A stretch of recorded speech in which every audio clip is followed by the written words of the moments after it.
Oh, here we go. This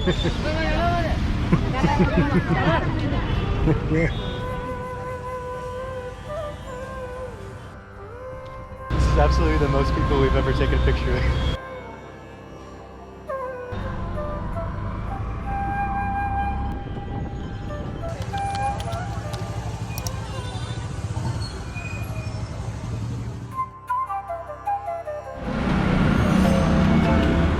Bangalore street crossing. These street crossings may be on par with Mumbai. Everyone's trying to go for it. There's no way.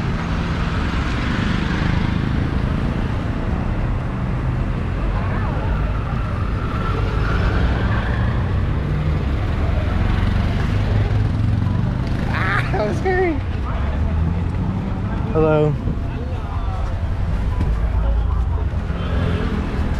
1687.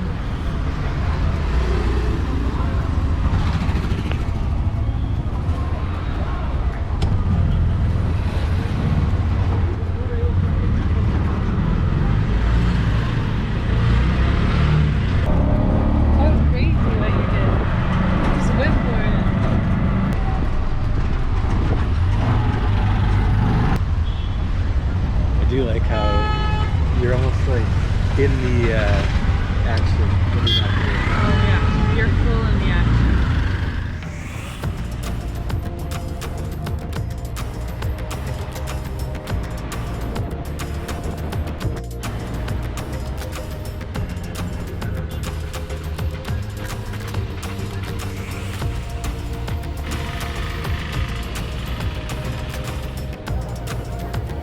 Good morning everybody from Bengaluru, India. This is the 4th largest city in the country, and it's also the technology hub. It's kind of like the Silicon Valley of India. We're really excited to explore what makes this place special. We've gone to a completely different region of India. We were far in the north, and now we're almost all the way down in the south, and we definitely have felt the climate change. We can kind of see around us too, like the vegetation, the trees, everything. It feels a lot more jungly and reminds us a little bit more of Mumbai, but probably even more jungly than Mumbai. It's really cool. We just took a tuk-tuk ride over to Hole in the Wall Cafe, the place where we're gonna have some brunch. We've heard it's a good spot, and that tuk-tuk ride was crazy. It was awesome. It was just like riding around in a go-kart in the middle of a jungle. The other thing about this climate though is it does rain a little bit more than we're used to, and I'm starting to see some rain clouds moving in on us. We kind of thought it was already the end of monsoon season, but I guess it's just still the tail end. We're still a little bit in monsoon season. So this rain, it can come out of nowhere. And when it starts coming down, it's pretty relentless. So a little bit nervous about that, but hopefully we can avoid it and stay dry. It's a Sunday here in Bangalore, and we've come to probably the most popular brunch spot in the city. And I'm pretty sure it's gonna provide us with our American comfort breakfast. We've been here in India almost 3 weeks, and we've exclusively ate Indian food, but let's just say I'm dealing with a little bit of intestinal issues the past couple of days, so I'm feeling good today, but I think we're gonna have some more basic foods like a pancake or something. And we'll definitely be having more Indian food, don't you worry, but for now, let's have some brunch. Just all of the brunch classics you could ever want. Skillets, eggs, potatoes, cheese, omelets.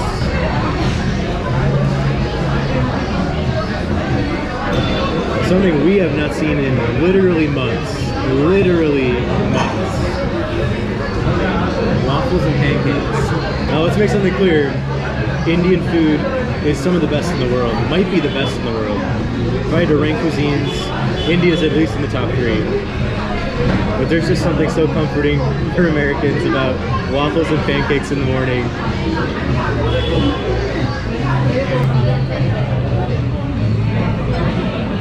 Now it feels like Sunday morning.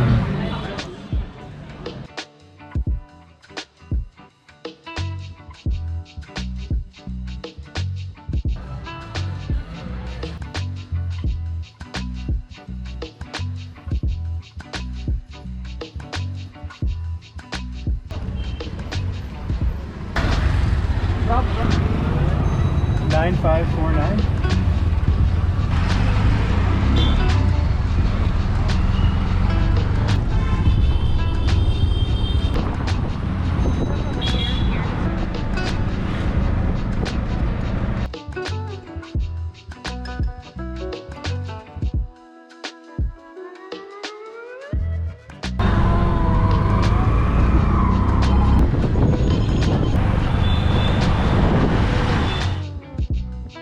We arrived at the Bengaluru Palace. We were very much looking forward to checking it out. It's modeled after Windsor Castle. It looks so cool from the outside, and there's this beautiful courtyard inside. We get to the front, even though we looked it up online and everything, tickets were $240 a person, 240 rupees a person, and I saw absolutely nothing about restrictions on taking photos and videos. Now that we're here, there's signs everywhere that say photography strictly prohibited, punishable by fine. And something we've run into while we've been in India so many times. The price is double for foreigners, which is us. I looked it up, $240 a person. It's about $3. It's actually $480 a person, which is closer to $6. And I know, still not that much, but I just can't believe that. They doubled the price for us everywhere we go. Imagine you went to the Empire State Building, and as you walk in, it said, price for US citizens, 20 bucks. Price for foreigners, $45. Like, that's crazy. No, I get it, I'm joking, but I really want to take a picture inside of Sydney with the courtyard. Sydney is a giant The Crown fan. And while this may not be Windsor Castle itself, it definitely has trademarks of it in the architecture. All right, let's go pay our double price.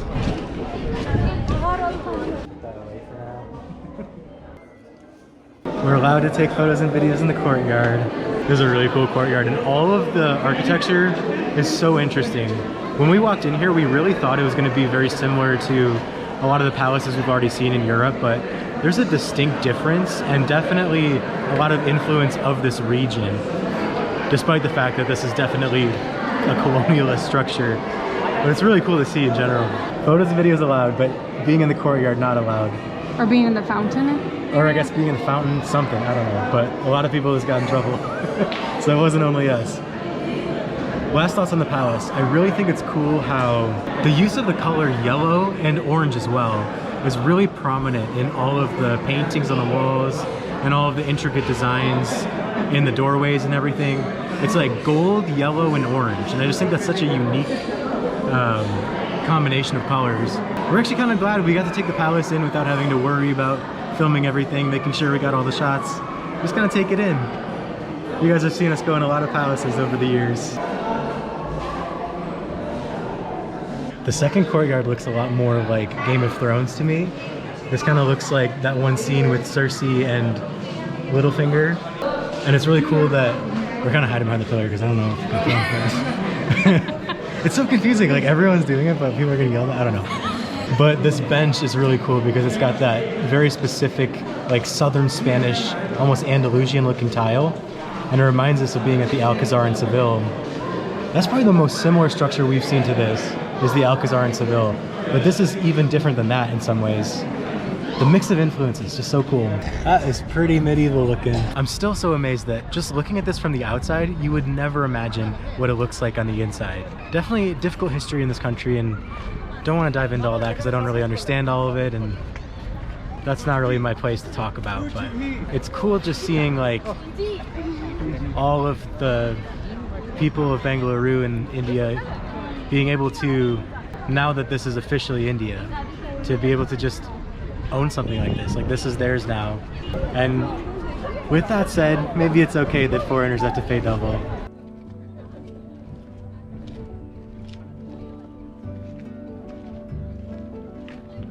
What a cool palace. I'm glad we checked it out. I'm glad we spent the $480. Well, 40 times 2. So nearly 12 bucks there, but what can you do?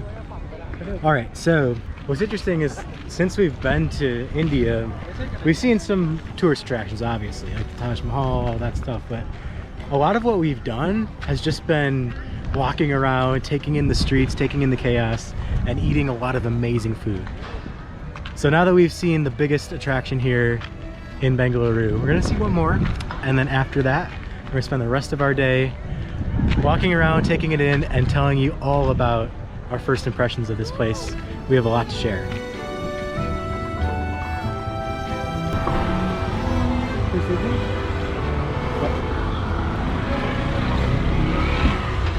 $9770.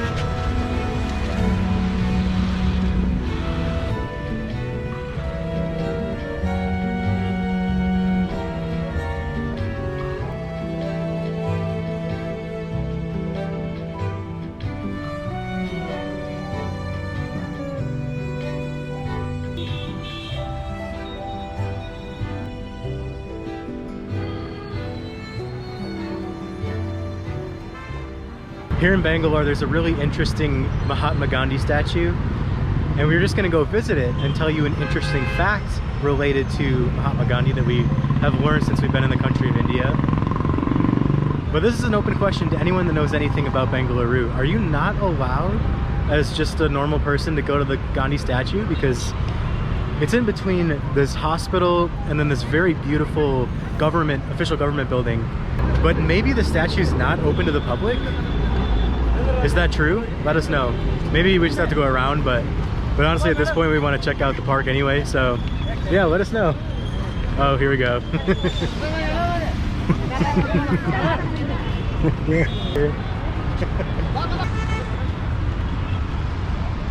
is absolutely the most people we've ever taken a picture with.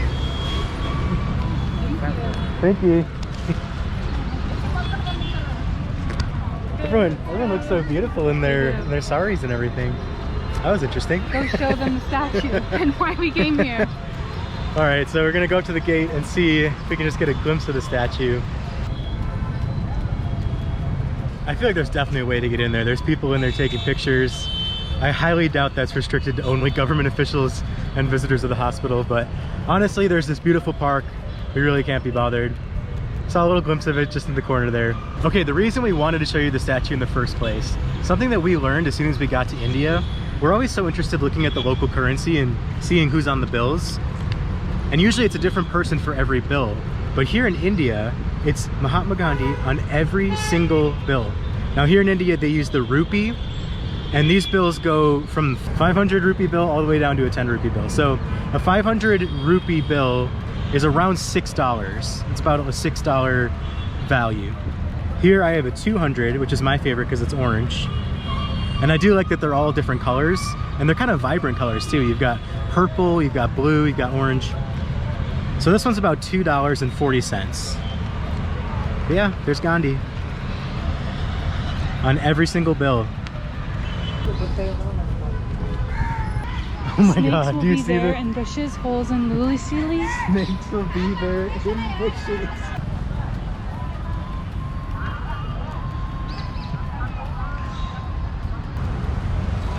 And why are we going here? It's a beautiful park to collect your thoughts. Just watch out for the snakes. It's been really funny just looking at signs here in India, and there's always like a little mistranslation or grammatical error when it comes to the English. Like this one says beware, and beware is spelled wrong. And then it says snakes will be there in bushes. And we saw a sign the other day that said shortcuts will cut shorts your life. And these little grammatical errors just get me. It's hilarious. All right, well, Sydney's scared of the snakes. I don't know if we're gonna go in the park. It's a beautiful park.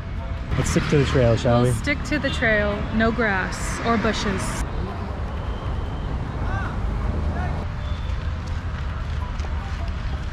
Something I had no idea until we got here. Hindi is actually not the common language here. That blew my mind. I thought Hindi was the common language among all of India. There is actually a separate language here called Kannada. I think that's pronounced Kannada. We don't want to say Canada because it sounds like Canada, but I think it's Kannada. It has a completely different script. And when we got to the Bengaluru airport, really nice airport by the way, we saw all these restaurants and we saw the script next to it, and I'm like, oh, that's so cool, it's in Hindi. But then I was kind of looking at it a while, I'm like, that looks a little different. Not that we can read Hindi at all, but you can start to observe and notice kind of what it looks like.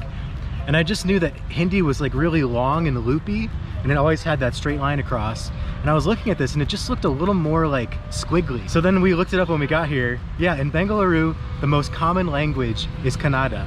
There's a few more languages that are spoken even more widely than Hindi in this region. So completely didn't know that. Really fascinating observation. Not the best day to wear sandals. I would say not. Something else that's been really interesting to observe, there's two official spellings of Bangalore. It used to officially be Bangalore, but now it's Bengaluru. And just seeing the difference between when people say Bangalore versus Bengaluru. Similar to Mumbai, oh my god. I abandoned Sydney for a second and she's already in a picture. Here, wait.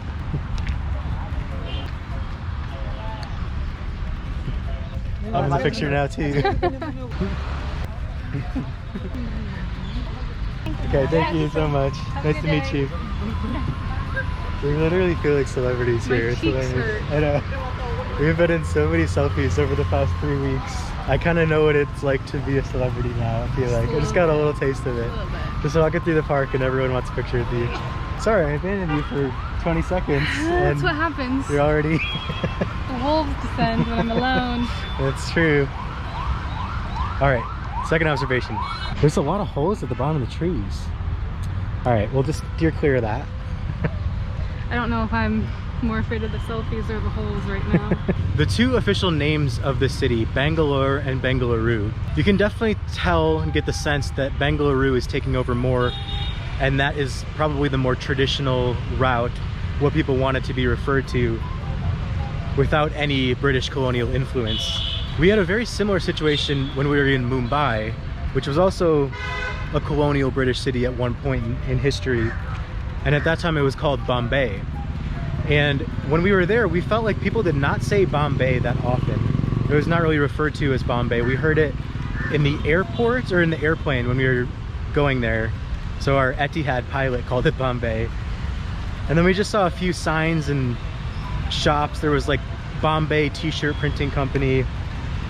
But overwhelmingly, people referred to it as Mumbai. And I'm feeling a similar vibe here as far as Bengaluru versus Bangalore.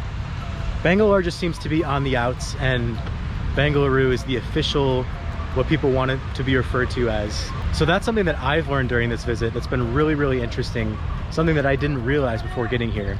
Another observation, it definitely seems cheaper here than Mumbai. And in a lot of ways, Agra as well. I think when we were in Agra, that's kind of like the tourist center of India. A lot of people come to see the Taj Mahal. Here, it definitely just seems a little cheaper as far as day-to-day expenses. Most meals at a restaurant are gonna cost you between 200 to 400 rupees, basically $3 to $5. And we were definitely feeling like in Mumbai, we were usually spending like $18 to $20 between the two of us for meals. It's just really interesting. We've really enjoyed it so far. There's such a mix of the craziness, the chaos of India that we've experienced in all these other cities. The traffic is unbelievable here. It would be really important if you lived here, I think, to be close to your work, your friends, the places you like to go at night. Because with the traffic, especially during rush hour, it is just brutal here. So you have all of that, you have all the chaos and craziness of India, but then you also have just this really interesting modern flair that I don't think we've seen to this point. And that leads us to basically our last observation, official observation. The vegetation and just the trees, the surroundings here, so beautiful.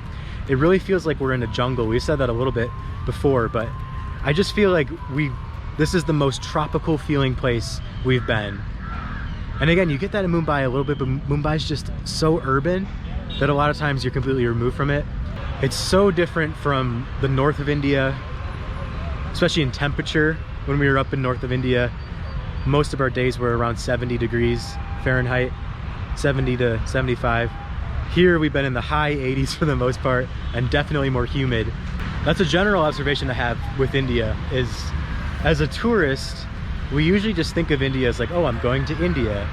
But that is just as ridiculous as saying, oh, I'm going to the United States or I'm going to Canada. You have to be a little more specific because these are big, big countries, and they vary so much depending on which region you're in. Not just in the temperature, but also the culture, the history, the food. India is definitely highly regional, and I'm glad we've been able to explore a few different regions of this amazing country. So let us know some of your thoughts on Bangalore, Bengaluru, however you prefer it, and also let us know where we should visit in India next. I certainly don't mind taking selfies. They just catch me off guard so much. I left you alone for literally 10 seconds. I know. And it's not like a quick thing. It's not like, okay, we'll take one photo. It's like, okay, we gotta take photos with both girls and then both girls individually with me. And then it's like a combination of the boys and then it's a combination of you and the girls by themselves and then it's a group photo. And then there was a guy who wasn't even part of the group that came into the photo at the end. It literally feels like we're celebrities. It's amazing. It's really sweet and I understand that those photos can mean so much to them. But the one girl put her head on my shoulder and acted like we're best buds. Like, I wonder if she just shows that photo to her friends and like says that, oh, she made a new best friend. Like, I don't know what they do with the photos. And it is cool, like for the first time in our lives, we are such an outlier within this society, you know what I mean? Like we're walking around and nobody looks like us. Yeah. So we just stick out like a sore thumb. And I think that's actually, I don't know, kind of a good perspective shifter, especially for white Americans. Like, we're definitely not used to that sensation. But it's so amazing. Like, you're just walking down the street and you look around and you're like, wow, we are the only white people here. And it's crazy. Like, it's just... It is crazy. I've never been stared at so much in my life. It's not just like a few men. It's like every single person that you pass. And if you're stopped at an intersection on the tuk-tuk, like everyone's looking over at you. I know. I've kind of gotten used to that, but it's like every once in a while you steal a glance. You're like, yep, everybody is looking at me right now.